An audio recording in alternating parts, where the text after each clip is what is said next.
오늘은 5월 1일 월요일입니다. 새로 겨울이 시작됩니다.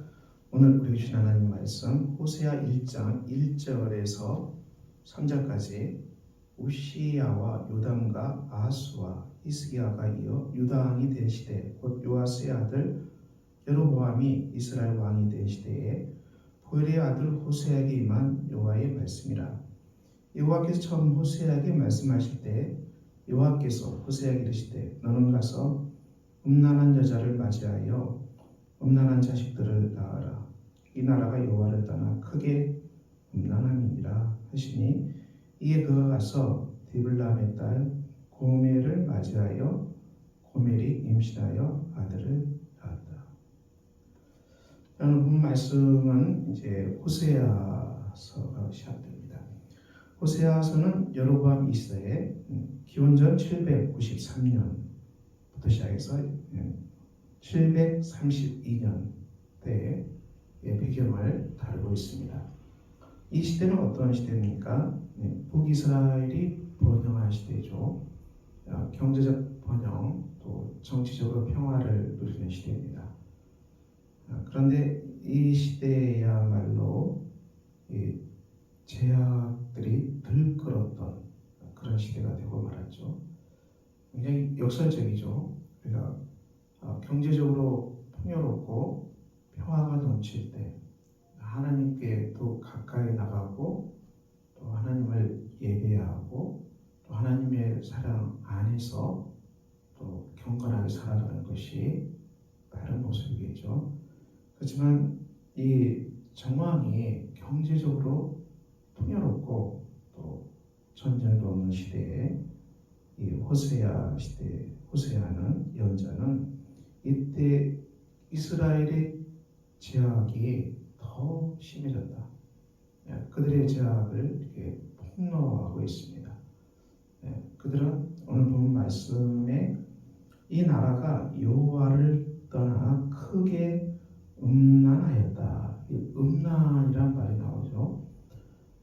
우리가 이 음란죄 참 무섭죠. 우리가 경건한 가정, 한 사람 남자와 여자가 이 부부의 약속을 맺고 하나님 앞에 서약하고 평생을 정결하게 살아가도록 약속하는 것이 혼인세약이죠. 하나님이 짝지어 주신 것을 사람이 나누지 말지니라. 결혼은 하나님 앞에서 엄숙한 약속이고 또 이것을 평생 지켜야 되는 사역이죠. 이것들이 이제 파악이 수가 있어요.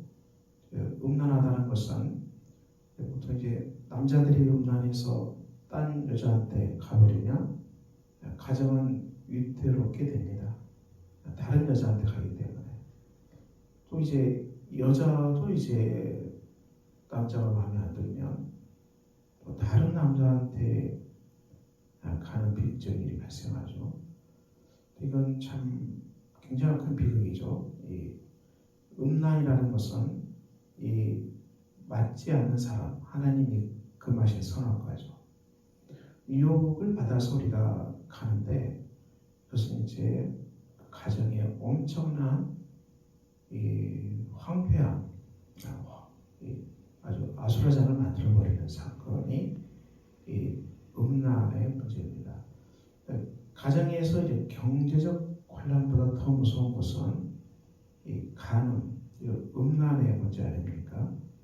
하나님께서는 이 음란의 관계를 이스라엘 백성의 관계에 늘 말씀하시죠. 하나님이 이스라엘을 사랑하고 백성을 사랑하고 그리고 이스라엘 백성은 하나님을 사랑하는 언약 관계 백성인데, 이스라엘 백성들이 그 마음이 하나님에서 떠나서 자꾸 이 땅의 번영, 땅의 물질적 번영, 그리고 그로 말미암아 우리는 쾌락, 이런 것으로 간다는 것이죠. 여호와를 크게 떠나서 하나님을 사랑하고 이웃을 내 몸처럼 살아가는 삶은 없고 자기 욕망을 따라서 내가 더 큰 부자가 돼야 되고 내가 더 큰 새로운 사랑을 찾아가서 새로운 쾌락거리를 찾아가서 그걸 얻기 위해서 더 많이 약탈하고 더 많이 다른 사람을 무시하고 짓밟는 형태. 그러니까 약자를 돌보지도 않고 가난한 자를 돌볼 수도 없고 또 이웃을 배려하지도 않고 오직 자기 욕망을 따라서 그 욕망을 충족시키는 것을 향해서 나아가는 탐욕에 찌들린 그래서 이 부가 있기 때문에 쫓아가는 비극적인 사태가 이 북왕국 멸망 직전에 일어나고 있지요. 여러분 이 사태가 오늘 한국에도 적용되겠지요. 우리가 70년대, 80년대 그 가난의 때는 그래도 인정이 있었고요. 지금처럼 각박하지는 않았던 것 같아요. 그때는 이제 모두가 가난하기 때문에 떡 한 족도 나눠 먹고 작은 양식으로도 감사하고 교회도 가난하기 때문에 훨씬 더 하나님께 나와서 예배드리고 주님을 가까이 하고 가난하지만 주님 안에서 만족하고 살아가는 경건한 사람들이 많았죠. 하지만 지금 한국 시대는 어마어마한 부가 퍼지고 있어요.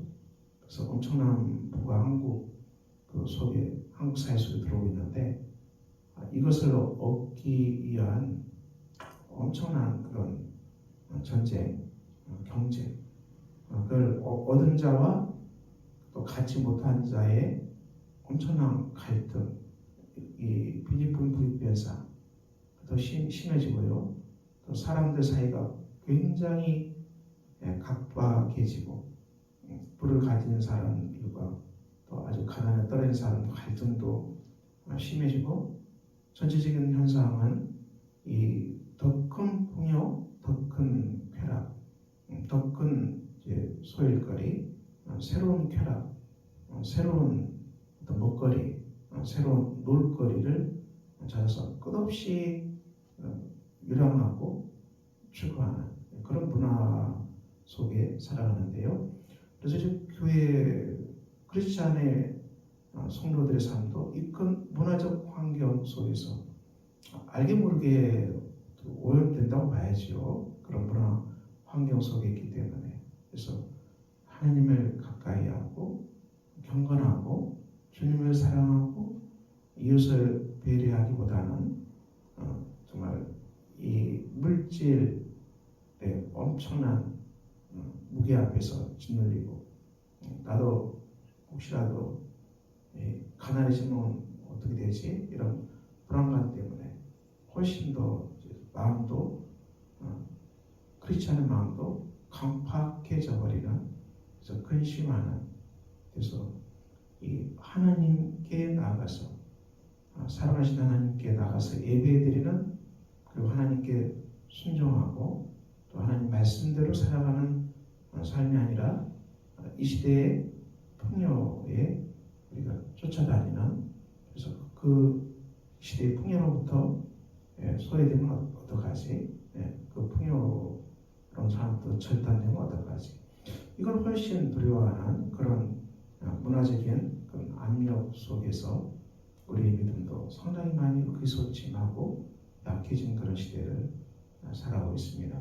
호세아의 말씀 배경이 그가 이스라엘의 멸망 직전에 이르러간 속에서 주어진 하나님의 말씀이지만 이 메시지는 오늘 동일하게 한국 사회 속에 적용되는 동일한 말씀입니다. 그래서 우리가 이 말씀 속에서 오늘 우리 살아가는 우리의 모습을 바라봅니다. 이스라엘은 끝없이 우상 숭배에 빠져서 하나님의 말씀을 사랑하고 주님을 예배하고 그리고 그 말씀대로 이웃을 내 몸과 사랑하는 공의와 사랑의 삶을 망각해버리고 모두가 다 자기 배 채우기에 혈안이 되어버리는 비극적인 그런 시대 속에서 주신 하나님 말씀인데요. 그래서 하나님께서는 이 고멜이라는 그 음란한 여자를 맞아서 음란한 자식들을 낳을 것이다. 이 나라가 하나님을 떠나서 음란하였다는 것을 보여주기 위해서 너가 그렇게 살아갈 것이다. 그리고 하나님은 이 음란한 고멜을 통해서 세 명의 자녀들이죠. 이스라엘 하나님이 흩으신다. 우리가 삶이 우상 숭배와 간음으로 찌들면 이 공동체가 흩어지는 것이죠. 가정이 산산이 흩어지고 에스겔 37장 이 뼈다귀로 가득한 그런 세상처럼 그렇게 흩어지고 맙니다. 이 시대가 비극적인 나 혼자 살아가는 고독한 사람, 친구가 없고 전부 이 나대로 살아가는 사람이 많아지는 것도 터져버리는 현상이죠. 로루아마 긍휼히 여김을 받지 못한다. 하나님이 이 백성을 긍휼히 여기지 않을 것이다. 로암미 내 백성이 아니다. 그래서 하나님의 심판의 메시지입니다. 비극적인 일들이죠. 우리가 이 땅의 삶을 살아갈 때 깊은 우상 숭배 속에 완전히 잠겨서 심판을 받고 있죠. 그렇지만 기억할 것은 오늘 말씀은 심판에서 끝나지 않는다는 것입니다. 10절 이하에 그러나 이스라엘 자손의 수가 바닷가의 모래같이 되어서 헤아릴 수 없고 셀 수도 없을 것이다. 하나님께서 다시 이스라엘 백성들을 회복시킬 것이라는 그 약속이 있습니다. 그리고 너희는 살아계신 하나님의 아들들이라 할 것이다. 그들의 신분을 다시 회복시켜 주시고 다시 너희는 살아계신 하나님의 아들이 된다고 그렇게 말씀하고 있고요. 그리고 또 어떤 말씀이 있지요.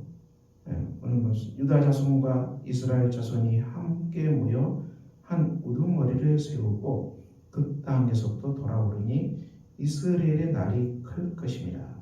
다시 우두머리를 세우고 돌아온다는 것입니다. 돌아오는 엄청난 역사가 일어난다는 것이죠. 하나님의 엄중한 말씀입니다. 돌아온다. 이스라엘이 함께 모여 우두머리를 세우고 돌아온다. 바벨론 포로 생활을 끝나고 귀환하고 여기에 제2의 출애굽이 진행됨을 말씀하고 있습니다. 그러니까 이 땅의 역사는 하나님의 출애굽 역사죠. 애국 땅 노예로 살아갔던 그 백성을 하나님께서 6월절 그 밤에 돌아와서 이 보혈을 상징하는 어린 양의 피를 바르지 않는 모든 족속은 장자들이 다 죽임을 당했고 6월절 어린 양의 피를 상징하는 피를 문설주에 바른 가정은 생명을 얻었습니다. 구원을 받고 이스라엘 백성들이 그 애국 우상의 땅에서 탈출하는데요. 우리가 이 땅에서 일어나는 인간에게 가장 슬픈 것은 우상숭배죠. 우상숭배는 무엇입니까? 우리 삶의 주인, 우리 삶의 중심은 살아계신 하나님이시죠. 성부, 성자, 성령 하나님이 우리 삶을 통치하시고 그리고 성부, 성자, 성령 하나님께 우리는 온전히 경배하는 하나님의 형상들로 창조되었습니다. 하나님께 예배하는 우리가 살아계신 하나님만 예배하는 존재로 창조된 하나님의 형상이죠. 죄가 들어오면 어떻게 됩니까? 우리의 중앙에 우리의 주인의 우리 머리 되는 위치에 살아계신 하나님이 계시지 않고 하나님을 떠나서 가장 많이 들어오는 건 물질이 주인이 될 수 있고 또 권력, 또 명예, 그리고 또 자기 성공 그렇게 많은 것들이 우리 삶의 중심, 주인으로 사람들이 만드는 거죠. 그래서 그것들이 자기를 보여줄 거라고 생각하는데, 자, 이렇게 되면 이 삶이 붕괴되고 말이죠. 우리 삶은 종합적이죠. 예, 재물도 필요하고 인간관계, 또 내면 생활, 또 가정생활, 또 부부관계, 자녀관계, 또 사회생활, 모든 이 종합적인 삶의 세계 속에 들어와 있는데요. 그 종합적인 세계 속에 들어와 있는 우리가, 거기는 하나님, 살아계신 하나님, 성부, 성자, 성령께서만이 이 모든 것들을 통치하고 다스릴 때 우리 삶에 필요한 이 모든 영역들이 하나하나 견고하게 세워지는 은혜가 있습니다. 그런데 거기에 다른 것들이 하나님의 자리를 대체해버리면 그들은 전체를 통제할 수 있는 능력을 상실하고 말죠. 할 수가 없죠. 그래서 그것들이 중앙에 들어서면 다른 것들이 또 붕괴되고 무너져서 우리 삶이 다 붕괴되고 마는 엄청난 비극이 일어난 것입니다. 우리가 하나님을 예배하고, 그리고 주님 안에서 성부, 성자, 성령 하나님을 우리의 머리로 하고 그 안에서 예배하고, 우리가 이웃을 사랑하고 그 말씀을 지키는 길만이 공동체가 보호되고, 또 가정이 보호되고, 교회가 보호되고, 사회가 보호되는 길이죠. 여기에서 벗어나는 것이 바로 죄입니다. 제가 이 땅에 가득 차게 되면 하나님은 끝없이 이 세계 속에 들어오셔서 이 죄를 끊어내기 위한 그런 하나님의 시름이 있지요. 그 말씀이 심판입니다. 심판을 받아서 산산이 흩어질 수 있지만은, 그렇지만 하나님은 심판으로 끝내지 아니하고 반드시 구원하신다. 이 바빌론 땅에 포로로 사로잡혀 갔지만 하나님은 그 땅에서 이스라엘 백성을 다시 귀환시켰습니다. 예수 그리스도 안에서 마지막 출애굽이 이루어졌습니다. 그리고 성령 안에서 또 다른 출애굽이 이루어지고 있지요. 예수 그리스도의 십자가의 이 엄청난 역사 가운데서 주님이 심판을 당하시고, 그리고 우리를 구원하셨습니다. 우리는 십자가에서 하나님의 심판과 구원을 동시에 바라봅니다. 그러므로 우리 삶에 우리가 이 심판받았다고 한탄하지 말고요.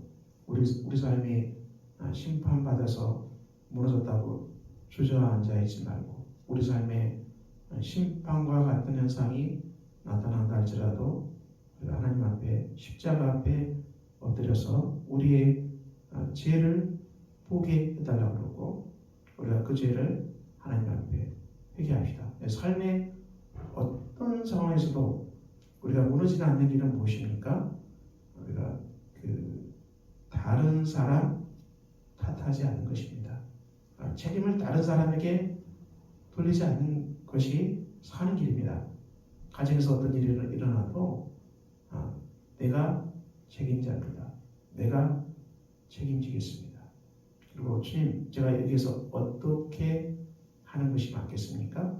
이 사태가 일어났을 때 내가 무엇이 잘못했나요? 깨닫게 해주세요.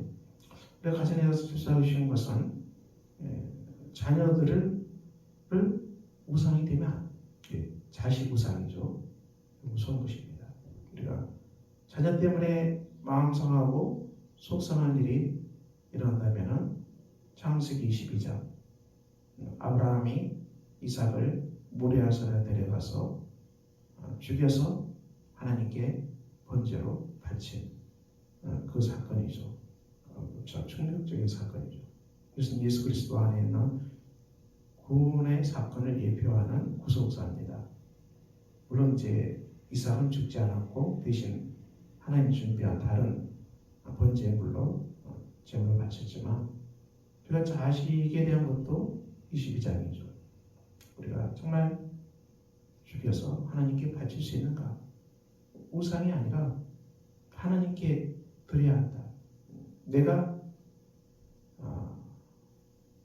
간섭하는 것은 한계가 있고 내가 아무리 윽박지르도 깨닫지 못한 자녀들이라면 우리가 하나님께 드리는 것 외에는 답이 없죠. 하나님 언제 드리고 주께서 이 아이를 만져주시고 주께서 이 아이를 깨끗게 하시고 정결케 하시고 하나님께 드려지는 예수 그리스도의 아이로 태어나기를 기도합니다. 그리고 우리가 아이들이 우리를 정말 속상해도 하나님 우리가 주 앞에 더 가까이 나가기 위해서 이런 일이 일어난 걸로 고백합니다. 주님께 더 가까이 나가고 주님 앞에 더 온전히 살겠습니다. 우리 이 마음으로 우리가 관계하는 삶도 회복됩시다. 그래서 우리 삶에 여러분들이 심판받았다고 생각되는 일이 일어날 때마다 주 앞에 엎드리고 예배하고 내가 혹시 우상으로 삼고 있는 것은 무엇인지 내려놓고 우리가 자녀도 우상이 될 수 없고 재물도 우상이 될 수 없고 또 나의 성공도 우상이 될 수 없고요. 온전히 우리는 주님만 예배하고 사랑하는 복된 하나님의 백성으로 회복시켜달라고 기도하고 그리고 이 속에서 하나님 주신 지혜와 명철로 하나님 말씀으로 주신 은혜로 우리가 이 사람과 이 관계하는 거죠.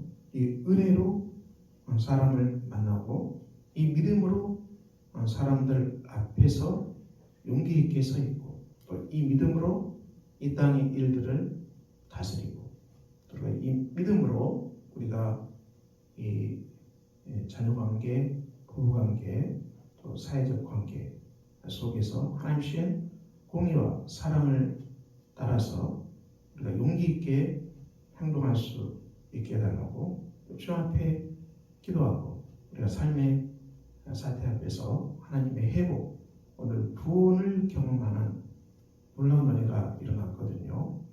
우리가 5월이 시작됐는데 우리가 이 하나님 안에서 온전한 구원의 역사가 충만한 5월이 되기를 소망합니다.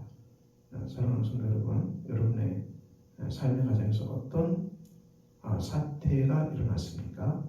그렇지만 낙담하지 마시고 실망하지 마시고 십자가의 은혜 앞에 사랑 앞에 우리가 다시 엎드립시다.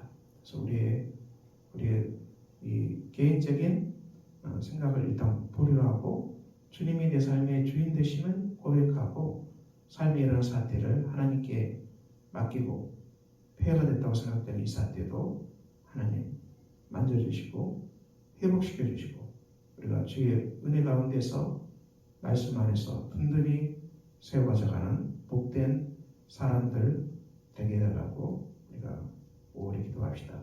이 5월을 맞이해서 저와 여러분의 삶이 주님 주시는 생명의 삶으로 회복되어서 하나님의 구원의 은총이 5월 가정마다 넘쳐나시기를 예수 그리스도 이름으로 축원합니다. 기도하겠습니다. 아버지 하나님, 우리가 기도합니다. 오늘 호세아 말씀을 통해 우리에게 말씀하십니다.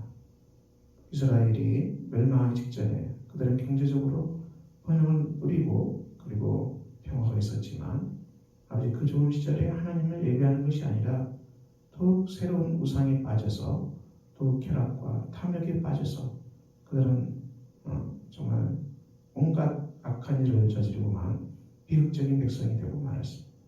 아버지 하나님, 우리가 그렇게 되지 않을까 들었습니다. 주께서 우리의 마음을 사로잡아 주시고 우리의 마음이 온전히 하나님께로만 향하는 복된 백성들 되게 해 주시기를 기도합니다.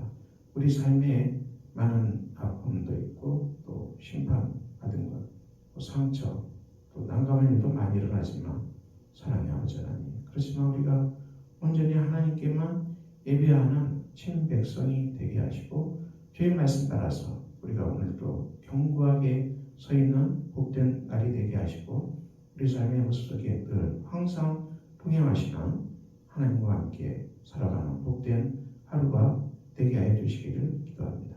그래서 우리 삶이 예수 그리스도 안에서 견고하게 세워지는 복된 오늘이 되게 하여 주시옵소서. 예수 그리스도 이름으로 기도합니다. 아멘. 하늘에 계신 우리 아버지, 아버지의 이름을 거룩하게 하시며 아버지의 나라가 오게 하시며 아버지의 뜻이 하늘에서와 같이 땅에서도 이루어지게 하소서. 오늘 우리에게 일용할 양식을 주시고 우리가 우리에게 잘못한 사람을 용서해 준 것 같이 우리 죄를 용서해 주시고 우리를 시험에 빠지지 않게 하시고 악에서 구하소서. 나라와 권능과 영광이 영원히 아버지의 것입니다.